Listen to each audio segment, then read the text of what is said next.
I was at my friend's house, phone rings, and Tom was my friend's name. Got on the phone, he said, the phone's for you. And got on the phone and it was, hello, Brian, this is Horace Silver. You got the gig. There were I think the two things growing up, I found all the trumpet players that I admired and all the ones that I wanted to emulate. They seemed to either have done one or two things, and in a couple of instances both. They either played with Horace Silver or they played with Art Blakey and the Jazz Messengers. I think the first time I saw Horace was when Randy and Mike Brecker were playing with him, along with Alvin Queen and Will Lee on bass.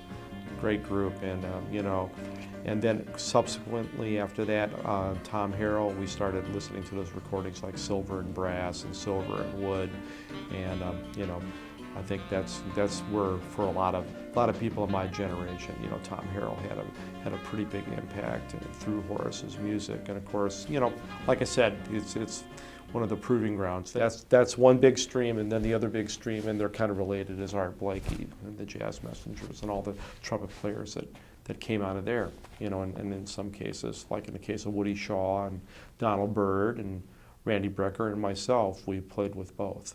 But I got a call from Horace inviting me to come out and audition for the band. So I flew out to California and stayed with a friend of mine out there and went in for the audition. The audition involves, I believe it was 4 trumpet players, including myself, and the rhythm section of Horace Silver's band, and the saxophone player, Ralph Moore, all playing tunes from his current repertoire, and then all the trumpet players playing back-to-back solos. So it's like more or less like a a trial by fire kind of thing.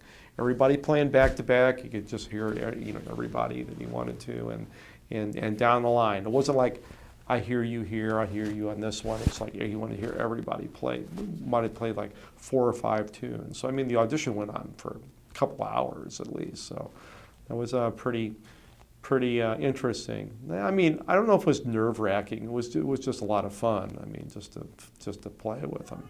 And so I remember a couple days later, I was at my friend's house. Phone rings, and Tom was my friend's name. Got on the phone. He said, the phone's for you. And got on the phone and it was, hello, Brian. This is Horace Silver. You got the gig. And I have to say that was one of the most, if you can think about one of those, being young, being in my mid-20s, and that being one of the most kind of amazing sort of experiences to get in such a sort of blunt and dramatic fashion. That was one of the big. That's still one of the big thrills, and I'll never forget that moment.